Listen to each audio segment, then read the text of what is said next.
اعوذ باللہ من الشیطان الرجیم بسم اللہ الرحمن الرحیم اللہم صلی علی محمد وعلی محمد وعجل فرجہم۔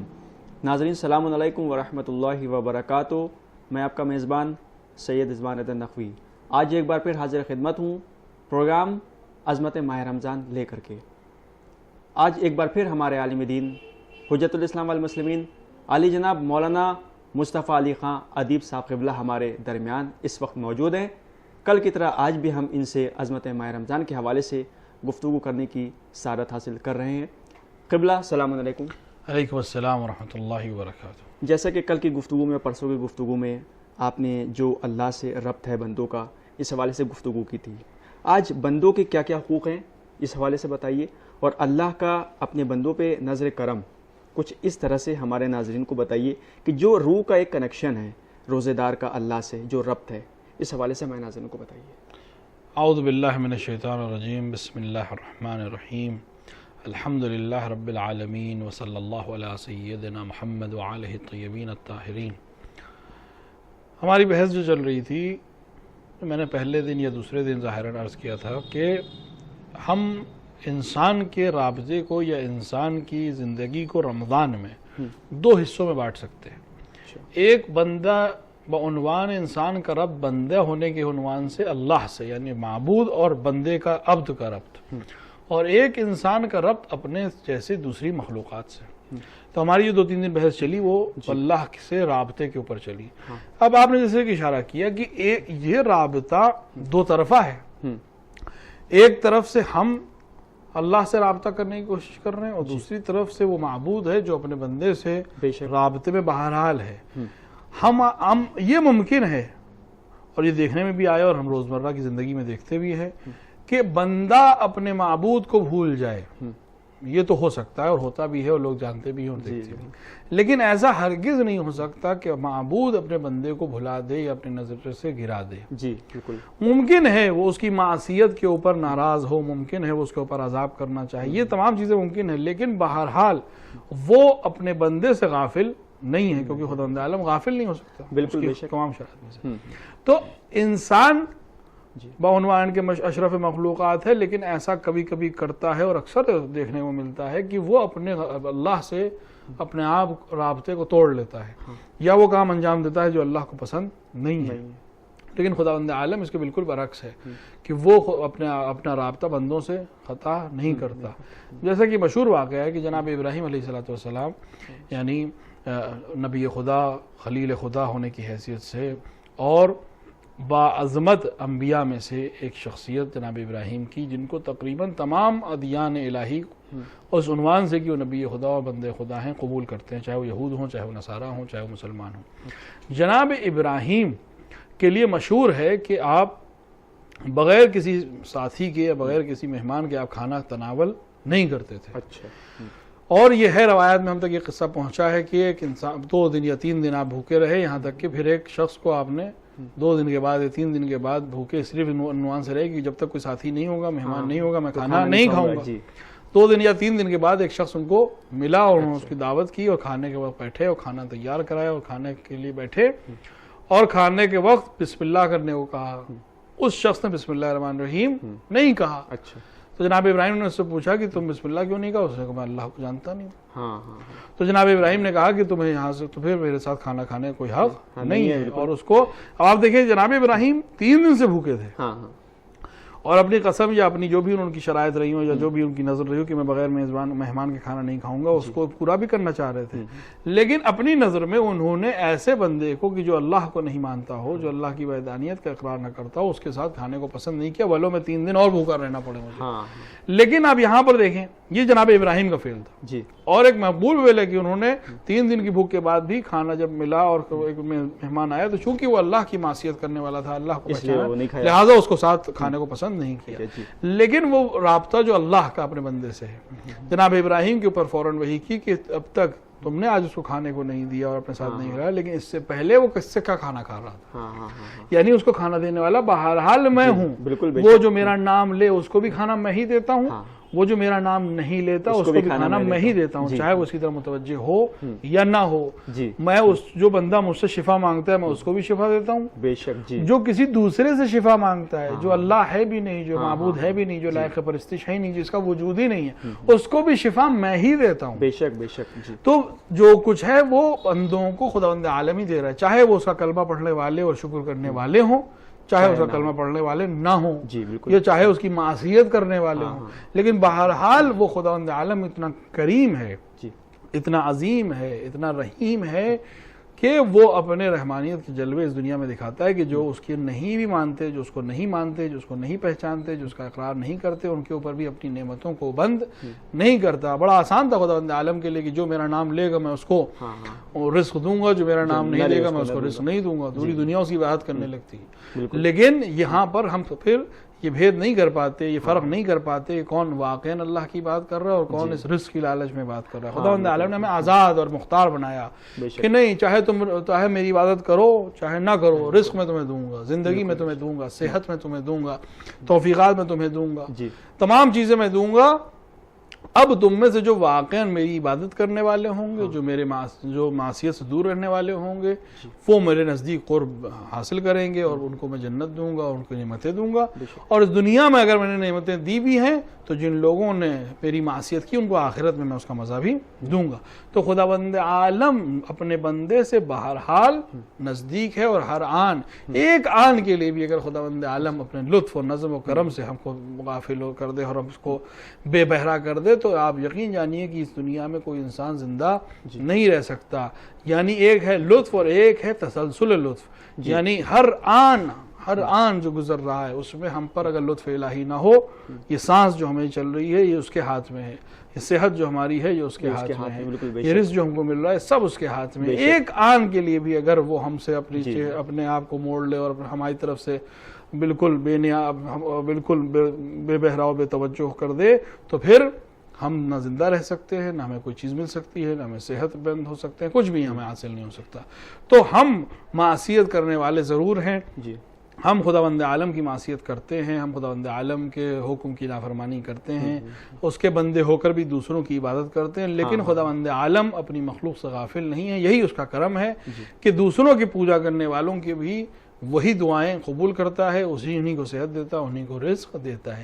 یہ ماہ مبارک رمضان جس کے اندر ہم اور آپ ہیں، اور ہمیں توفیق حاصل ہے کہ ہم ماہ مبارک رمضان میں عبادت کر رہے ہیں، اور ہمیں توفیق حاصل ہے کہ ہم دعا اور روزے کے ذریعے سے خداوند عالم کا قرب حاصل کرنا چاہ رہے ہیں۔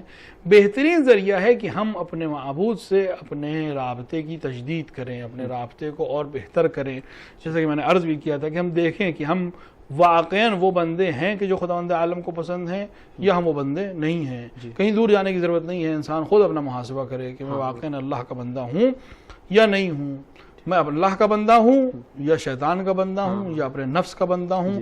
جس کا بندہ ہوتا ہے وہ اسی کی بتائی ہوئی چیزوں پہ چلتا ہے۔ دیکھیں غلام ایک ہے، ایک مشہور قصہ یہاں پر عرض کرتا چلوں ایک مثال کے طور پر کہ ہمارے جوانوں کے لیے آسان ہو جائے گی بات، کہ دیکھیں ایک انسان نے ایک غلام خریدا۔ اچھا، غلام خریدنا اور بیچنا شریعت اسلامی میں بھی پہلے رائج تھا، اور ایک خاص اس کی بحث ہے کہ کیوں شریعت اسلام نے اس چیز کو جائز قرار دیا۔ اب تقریباً پوری دنیا میں ختم ہو گیا۔ پہلے کی دنیا میں، آج سے پہلے کے جو زمانہ تھا اس میں غلام ایک ضرورت کی چیز تھی، جس طرح آج ہمیں مشینوں کی ضرورت ہے اسی طرح کل انسانوں کی ضرورت تھی ان چیزوں کا کام۔ آج اس دنیا میں تقریباً غلامی نام کی کوئی چیز نہیں ہے، لیکن آج ہم اس سے بدتر طرح سے غلام ہیں۔ ایک الگ بحث ہے کہ جس کی طرف اس وقت توجہ نہیں کرنی۔ بہرحال اس زمانے میں غلام خریدنا اور بیچنا، غلام و کنیز کا خریدنا اور رکھنا ایک عام سی چیز تھی، ضرورت کی چیز تھی۔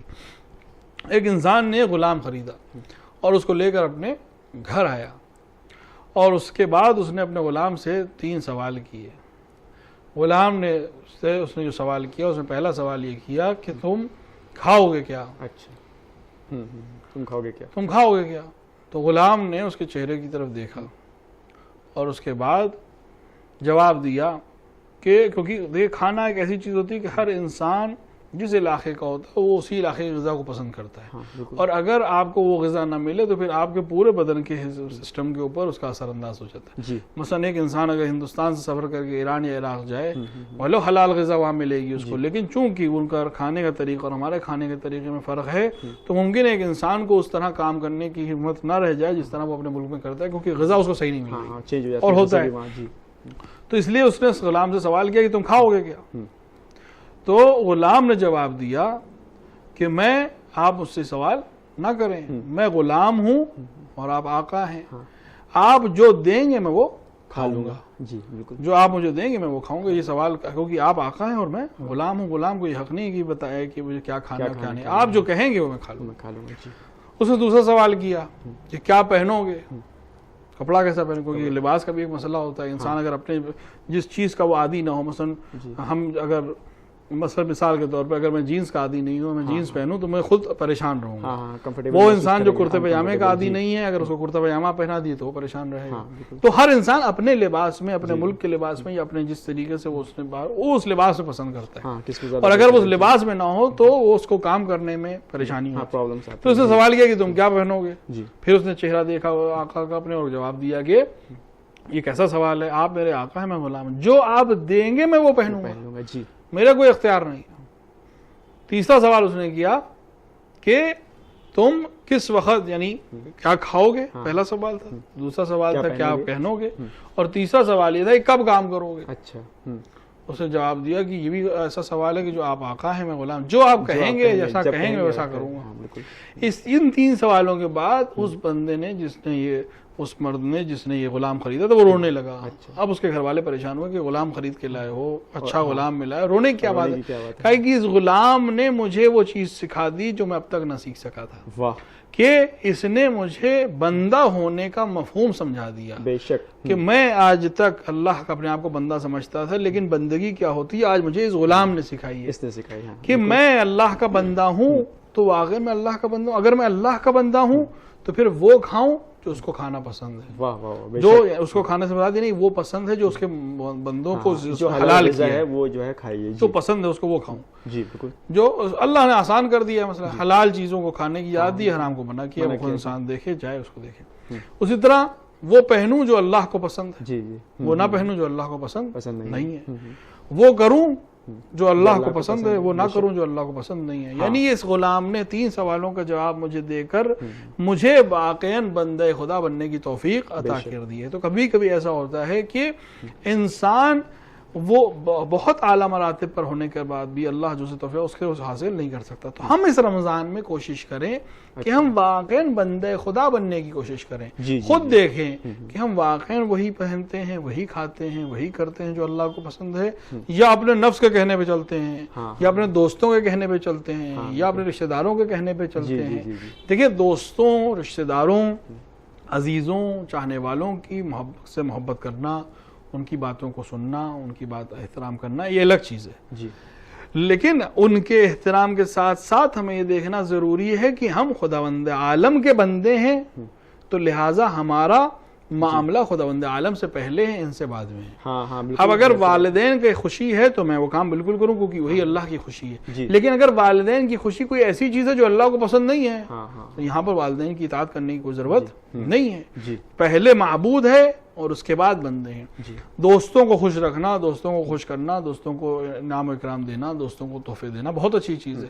لیکن اگر دوست کی محبت میں یا دوست کی دوستی میں کوئی ایسا کام انجام دیا جا رہا ہے جو خداوند عالم کو پسند نہیں ہے تو پھر یہ دوستی ہرگز نہیں ہے، یہ خداوند عالم کی نافرمانی ہے. اسی طرح تمام چیزیں، تو تمام چیزوں کے احترام اپنی جگہ پر ہے، لیکن خداوند عالم کی معصیت اور خداوند عالم کے حد و حدود کی رعایت سب سے پہلی چیز ہے. تو ہم خود دیکھیں کہ ہم واقعاً خداوند عالم کی بندگی اس طرح سے کر رہے ہیں جس طرح اس کو پسند ہے یا نہیں کر رہے ہیں. اور انسان خود اس کو غور کرے اور دیکھے کہ کس طرح وہ اللہ کا بہترین بندہ بن سکتا ہے. جی مولانا صاحب، یہاں پر ابھی آپ نے ذکر کیا تھا یہاں پہ شکر کا، تو ہم یہ بتانا چاہتے ہیں کہ آج کل کیا ہوتا ہے کہ اللہ نے پوری کائنات کو اس بندے کے لیے خلق ہے، بندوں کے لیے، اور اس میں انسان کو بہت بڑا درجہ دیا جو اشرف المخلوقات کا درجہ ہے. یعنی اتنا بڑا درجہ تو شاید ہی کسی کے پاس، بلکہ کسی کے پاس نہیں ہے، صرف یہ انسانوں کو شرف حاصل ہے. اتنی نعمت اللہ نے دی، یہ زمین کا فرش اور یہ آسمان کا شامیانہ، ٹھیک ہے، یہ ساری چیزیں اس میں سے نکل بھی رہی ہیں، اور یہ پورے سمندر اور یہ ہر چیز اس نے ہم کو دی، ساری فیسلٹیز اللہ نے صرف اپنے بندوں کے لیے دی، تو کیا ہمیں اس کا شکر نہیں ادا کرنا چاہیے؟ اس حوالے سے بتائیے کہ بندہ شکر نہیں ادا کر پاتا اس طرح سے جو حق ہے شکر کا، اس حوالے سے ہمیں ناظرین کو بتائیں۔ ایک اچھا سوال ہے کہ شکر، خود شکر کے اوپر اللہ نے کہا کہ تم میرا شکر ادا کرو، میں تمہاری نعمتوں کو اور زیادہ کر دوں گا۔ بے شک یہ کرم ہے اس معبود کا کہ وہ بندے جو شکر ادا نہیں بھی کرتے ہیں اللہ پھر بھی ان کو عطا کرتا رہتا ہے۔ وہ ہمارے کی طرح نہیں ہے کہ اگر ہمارے کسی چاہنے والے نے یا ہمارے کسی چھوٹے نے ہم نے کوئی چیز دی اور اس نے شکریہ ادا نہیں کیا تو ہم ناراض ہو جائیں۔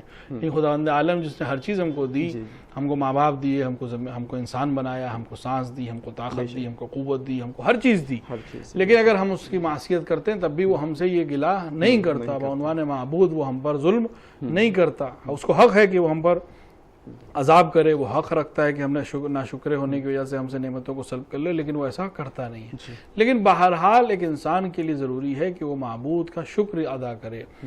کس چیز کا شکر ادا کرے؟ ہر چیز کا شکر ادا کرے۔ جی بالکل، بے شک۔ ہر سانس جو ہم لے رہے ہیں یہ مرہون منت ہے اس کی لطف اور اس کی کرم کی، جیسے میں نے عرض کیا کہ ہر آن جو گزر رہا ہے وہ ہم معبود کے مقروض ہیں، اور ہم معبود کے اس عنوان سے شکر گزار ہیں کہ اس نے ہمیں اس لحظے تک زندہ رکھا، اس لحظے تک ہم کو زندہ رکھا، ہم کو چیزیں عطا کی، ہم کو طاقت عطا کی، ہم کو صحت عطا کی، ہم کو آنکھ دیا، ہم کو کان دیے، ہم کو ناک دیا، ہر چیز جو بھی چیز ہے۔ اس کے علاوہ امام زین العابدین علیہ السلام کا ایک جملہ ہے جس کی وجہ سے ہمیں معاملے کی سنگینی اور معاملے کے اہم ہونے کا احساس ہوتا ہے، کہ امام فرماتے ہیں اپنی اس دعا میں کہ میں تیرا شکر کیسے ادا کر سکتا ہوں، در حالانکہ اس شکر کے بدلے کے توفیق حاصل ہونے کا شکر بھی ادا ہونے کی ضرورت ہے، اور پھر اس کا بھی شکر ادا کرنے کی ضرورت ہے۔ لہٰذا بندہ تو شکر ادا ہی نہیں کر سکتا، چھ میرے سے کہ وہ بندہ جو شکر ہی نہیں کرتا، جی بالکل، وہ بندہ جو شکر کر رہا ہے امام زین العابدین علیہ السلام سے بہتر اللہ کی ذات کو پہچاننے والا، اللہ کی شکر نعمتوں کو شکر ادا کرنے والا کون ہو سکتا ہے؟ بالکل بے شک۔ وہ امام فرما رہے ہیں کہ میں شکر کرنے کی جو توفیق ہے وہ بھی تو نے دی ہے، بے شک بے شک۔ میں زبان سے تیرا شکر ادا کروں گا تو اس زبان کو حرکت تو نے دی ہے، زبان کے اندر طاقت تو نے دی ہے، بولنے کی قدرت تو نے دی ہے، یہ توفیق کہ میں زبان سے شکر ادا کروں یہ بھی تو نے دی ہے۔ اب اس کے بعد میں پھر اس چیز کا شکر ادا کروں، ہاں بالکل ظاہر سی بات، پھر اس کے لیے پھر اس چیز تو ایک تسلسل ہو جائے گا، یہ ختم ہونے والی چیز نہیں ہے، لیکن بہرحال جتنا کر سکتے ہیں اتنا کریں۔ ایک شکر کا طریقہ یہ کہ انسان زبان سے شکر کرے، یہ ایک مرحلہ ہے۔ دوسرا مرحلہ اس سے آگے بڑھ کر ہے، وہ ہے عمل کے ذریعے شکر ادا کرنا۔ بے شک بالکل۔ پھر جو نعمت ملی ہے ہر نعمت کا شکر الگ ہے، بالکل بے شک۔ صحت کا شکر یہ ہے کہ پھر اس بدن کی اس صحت سے ہم وہ کام انجام دیں جو اس بدن سے اچھائی کے لیے استعمال ہو سکتے ہیں۔ اگر انسان کو عالم نے طاقت دی ہے اگر تو پھر اس کا طریقہ کار یہ ہے کہ انسان اس صحت سے اس طاقت سے خداوند عالم کے بندوں کی خدمت کرے۔ جو طاقت اسے ملی ہے، کوئی مظلوم ہے، کوئی کمزور ہے، اس کو اس طاقت کے ذریعے جو خداوند عالم نے اسے دی ہے اس مظلوم کی حمایت کرے، اس کی مدد کرے، اس کو دوسرے طریقے سے جہاں پر اس کو ضرورت ہے اس طاقت کے ذریعے اس آدمی کو جو کمزور ہے اس کو مدد عطا کرے۔ یہ ایک شکر ہے۔ مال دیا ہے، مال کا شکر کیا ہے کہ اس مال کو ان تک پہنچائے جن کے پاس مال کی کمی ہے، جو بندے مومن ہیں جن کو مال کی ضرورت ہے ان تک مال پہنچائے۔ طاقت کا شکریہ جیسے کہ میں نے عرض کیا ہے۔ علم کا شکر دے، علم جو خداوند عالم نے توفیق عطا فرمائی ہے، علم جو انسان کو عطا ہوا ہے اس کا شکر یہ ہے کہ دوسروں تک علم پہنچائے۔ اور علم وہ ایک ایسی چیز ہے کہ جتنا آپ دوسروں تک پہنچائیں گے اتنا آپ کا علم بڑھتا ہی چلا جائے گا۔ مال میں تو آپ یہ شک کر سکتے ہیں کہ اگر میں دوسروں کو دوں گا تو میرے پاس مال کم ہو جائے گا، لیکن علم کا کمال یہی ہے، اسی لیے علم کو مال پر فوقیت دی گئی ہے کہ جتنا بانٹو گے علم بڑھتا ہی چلا جائے گا۔ تو علم کا شکر کیا ہے؟ علم کے دو مرحلے ہیں شکر کے۔ ایک شکر یہ ہے کہ انسان اپنے علم پر عمل کرے۔ بالکل بے شک۔ جب اس کو یہ علم ہو گیا ہے کہ اس کائنات کا بنانے والا خدا ہے، اس کائنات کی میں جو عظیم ہستیاں ہیں محمد وآل محمد علیہ السلام ہے، تو پھر حق یہ ہے کہ اس خدا کی عبادت کرے، محمد وآل محمد کا احترام کرے، ان کی تعظیم کرے۔ دوسرا مرحلہ یہ کہ یہ علم جو اس کے پاس آ گیا یہ دوسروں تک پہنچائے، دوسروں کو محروم نہ رکھے، اپنے علم کی قیمت آسان چیز اور چھوٹی چیز نہ لگائے. اپنے علم کی قیمت اگر لگانی ہے تو اس کو خداوند عالم سے لگائے. بے شک کہ انسانوں کے پاس اپنے علم کو بیچنے سے کوئی فائدہ حاصل ہونے والا نہیں ہے. اسی طرح ہر وہ نعمت جو اللہ نے ہمیں دی ہے اس کا ہر ایک شکر وہ ہے جو ہم زبان سے کریں. یعنی خداوند عالم کی بارگاہ میں جائیں اور اس کریں کہ ہمیں جو طاقت دی اس کا شکر ہو, جو آنکھ دی اس کا شکر. یہ ایک شکر زبانی ہے. دوسرا شکر عملی ہے. ہر ایک کا پر تناسب اس کا ہے. علم کا شکر اپنی طرح سے ہے, صحت کا شکر اپنی طرح سے ہے, طاقت کا شکر اپنی طرح سے. لیکن انسان کو کوشش کرنی چاہیے کہ خداوند عالم کی نعمتوں کو یاد بھی کرے اور ان کا شکر بھی جتنا ممکن ہو اسے ادا کرتا رہے. یہ بھی یقیناً ہے کہ ہم اس کا واقعی معنوں میں شکر ادا نہیں کر سکتے, لیکن پھر بھی اس کو بہانہ بنا کر بالکل ہی ناشکرے ہو جائیں یہ بھی صحیح نہیں ہے. اچھا جناب, اس ابھی کیونکہ رمضان کے حوالے سے گفتگو ہو رہی ہے, جو لوگ نماز کو سبک سمجھتے ہیں یعنی ہلکا سمجھتے ہیں, کیونکہ رسول اکرم صلی اللہ علیہ وسلم کی حدیث ہے کہ جو لوگ نماز کو ہلکا سمجھتے ہیں ان کے پر بھی بہت زیادہ عذاب ہوگا. اس حوالے سے ہمارے ناظرین کو بتائیے کہ آج کل رمضان بھی چل رہا ہے تو بہت سے لوگ نماز نہیں پڑھتے, خاص کر کے رمضان المبارک میں, تو ان کو اس بات کا خیال رکھنا ضروری ہے کہ وہ نماز جماعت سے جو ہے نماز ادا کریں. اس حوالے سے بھی ضرور بتائیے مختصر سے وقت میں. دیکھیں, نماز عمود دین ہے. یعنی تمام دین کی جو اصل ستون ہے. دیکھیے خیمہ ہوتا ہے, عمود کیوں کہا جاتا ہے؟ خیمہ جو لگتا ہے وہ ایک پلر پہ لگتا ہے. اس پلر کو اگر آپ ہٹا دیں پھر خیمہ رک نہیں سکتا. عمود دین کا جو خیمہ ہے وہ نماز کی اجازت سے استوار ہے. نماز کے لیے شان یہ ہے کہ وہ آپ کو فحشا یعنی منکرات, برائیوں سے اور بری چیزوں سے دور رکھتی ہے. اب انسان اگر نماز نہیں پڑھتا تو گویا اس کے دین کا خیمہ جو ہے متزلزل ہے, وہ معصیت سے اپنے آپ کو بچا نہیں پا رہا ہے. خصوصاً ماہ مبارک رمضان, البتہ نماز پورے سال واجب ہے, لیکن ماہ مبارک رمضان میں جب آپ خداوند عالم کے مہمان ہیں تو پھر اس کی معصیت کا حساب یہاں دگنا ہو جائے گا. یعنی جیسے عام مہینوں میں اگر آپ نماز نہیں پڑھتے تو اس کا اگر گناہ مثلا مثال کے طور پر 10 گناہ لکھے جا رہے ہیں تو رمضان میں 20 لکھے جائیں گے, کیونکہ ایک رمضان کی حرمت بالکل اور ایک خود اس گناہ کو کرنے کی حرمت. تو لہٰذا نماز ضرور پڑھیں. جیسے کہ بھی اشارہ بات ہوئی کہ انسان اپنے معبود کا, اپنے منعم کا شکریہ ادا کرے. ایک شکریہ ادا کرنے کا طریقہ یہ ہے کہ اس کے حکم پر عمل کرے. اس میں اس نے کہا کہ میری نماز پڑھو, اس طرح سے نماز پڑھو. بالکل, دن میں 17 رکعت تو پڑھنی ہی پڑھنی ہے. تو کم سے کم اگر کچھ نہیں کر سکتا ہے, مستحبات نہیں ادا کر رہا ہے, نوافل نہیں پڑھ رہا ہے, جماعت سے بھی نہیں پڑھ رہا ہے, کم سے کم اپنے گھر پر 17 رکعت نماز جس پر فرض ہے اس کو وہ بہرحال ادا کرنے کی کوشش کرے. کیونکہ واجبات, جیسا کہ میں نے عرض کیا تھا کسی پچھلے سوال میں بھی شاید, کہ واجبات تو بہرحال ادا کرنا ہے. اور نماز ایک ایسی چیز ہے کہ جس کی نہ کوئی کفارہ, یعنی آپ یہ سوچ لیں کہ مثلا ممکن ہے ایک انسان, مختلف مواقع ایسے آتے ہیں کہ انسان سال بھر صحت مند نہ ہو پائے اور روزہ نہ رکھ پائے تو اس کا کفارہ دے سکتا ہے, روزہ ساقط ہو جائے گا اس کے اوپر. لیکن نماز کا ایسا کوئی مسئلہ نہیں ہے کہ آپ کفارہ دے کے نماز ساقط کرا دیں. نماز آپ کو ہر حال میں پڑھنی ہے. کھڑے ہو کر نہیں پڑھ سکتے ہیں, طاقت نہیں ہے, بیٹھ کے پڑھیے. بیٹھ کے نہیں پڑھ سکتے, لیٹ کے پڑھیے. لیٹ کے نہیں پڑھ سکتے, کروٹ لے کے پڑھیے. اشارے سے پڑھیے. بالآخر نماز پڑھنی ہی پڑھنی ہے. اور نماز پر جو ہمارے ائمہ علیہ الصلوۃ والسلام یا رسول اکرم صلی اللہ علیہ وسلم سے جو چیزیں ہم تک پہنچی, اس سے اس کی شدت کا ہمیں احساس ہوتا ہے, اس کی اہمیت کا ہمیں احساس کرنے کی ضرورت ہے. امام جعفر صادق علیہ الصلوۃ والسلام فرماتے ہیں کہ وہ انسان جو نماز کو سبک سمجھے, جو اس کی اہمیت کو کم سمجھے, وہ ہماری شفاعت کے لیے, ہماری شفاعت اس کے لیے ہرگز نہیں ہے. اب امام علیہ الصلوۃ والسلام, ہم اگر یہ دعویٰ کرتے ہیں کہ امام صادق علیہ الصلوۃ والسلام کے چاہنے والے ہیں, ان کے ماننے والے ہیں, فقہ جعفری پہ عمل کرنے والے ہیں, تو پھر امام خود فرما رہے ہیں کہ اگر نماز کو سبک جانا تو ہماری شفاعت تمہارے لیے نہیں ہے. ہمارے لیے زینت کا سبب بنو, ہمارے لیے ذلت کا سبب نہ بنو. اگر کوئی انسان کل کوئی غیر مذہب کا آ کر یہ کہے کہ یہ موسیٰ بن جعفر یا امام جعفر صادق علیہ الصلوۃ والسلام کے ماننے والے ہیں اور یہ نماز نہیں پڑھتے ہیں, تو یہ امام کی طرف منسوب ہونا کہ یہ امت ایسی ہے تو ان کا امام کیسا ہوگا, اعوذ باللہ. ہماری بے نمازی ہونا یا ہمارا ناشکرہ ہونا امام کی توہین کا اگر سبب بن رہا ہے تو اس سے بڑی ذلت کی بات ہمارے لیے کوئی نہیں ہو سکتی. بلکہ ہمیں تو ایسا ہونا چاہیے کہ ہم اول وقت نماز پڑھنے والے ہوں, ہم مسجدوں میں نماز, ہماری مسجدیں آباد ہوں, ہم روزہ رکھنے والے ہوں, ہم زکوٰۃ اور خمس ادا کرنے والے ہوں, ہم حج پہ جانے والے ہوں, تاکہ جب انسان ہمیں دیکھے تو فوراً کہے کہ یہ موسیٰ بن جعفر کا ماننے والا ہے, یہ علی مرتضیٰ کا ماننے والا ہے. لہٰذا ایسا کردار ایسا ہے کہ ہم اپنے کردار کی اچھائی سے اپنے امام کو دنیا کی نظروں میں, وہ لوگ جو امام کی صحیح معرفت نہیں رکھتے اور ہمارے ذریعے سے ہمارے امام کو پہچاننے کی کوشش کرتے ہیں. دیکھیے ہمارے امام کو پہچانے کا صحیح طریقہ ہے کہ امام کو بعنوان امام ان کی ذات سے پہچانا جائے. لیکن دنیا کا طریقہ یہ ہے کہ لوگ ماننے والے کے ذریعے اس کے امام کو یا اس کے لیڈر کو یا اس کے پیشوا کو پہچاننے کی کوشش کرتے ہیں پہلے مرحلے میں.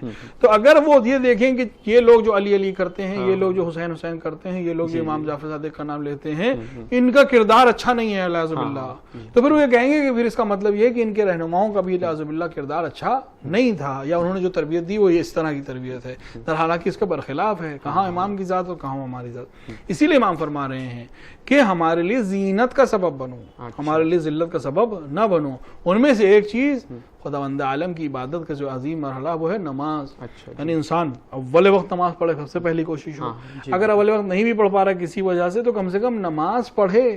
مسجد میں نہیں پڑھ رہا ہے, جماعت سے نہیں پڑھ رہا, لیکن نماز پڑھے تاکہ خداوند عالم کی بارگاہ میں جا کر وہ اس عظیم معصیت, اس عظیم عبادت سے محروم نہ ہو.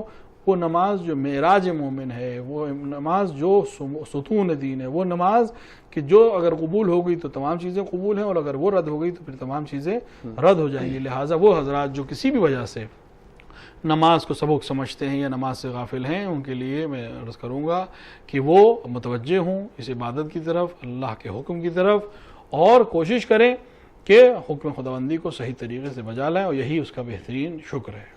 یعنی آپ کے کہنے کا مطلب ہے کہ امام کے کردار کو اپنے کردار میں ڈھالے, اور ساتھ ہی ساتھ امام کے بتائے ہوئے جو پیغامات ہیں اس پہ عمل کرے.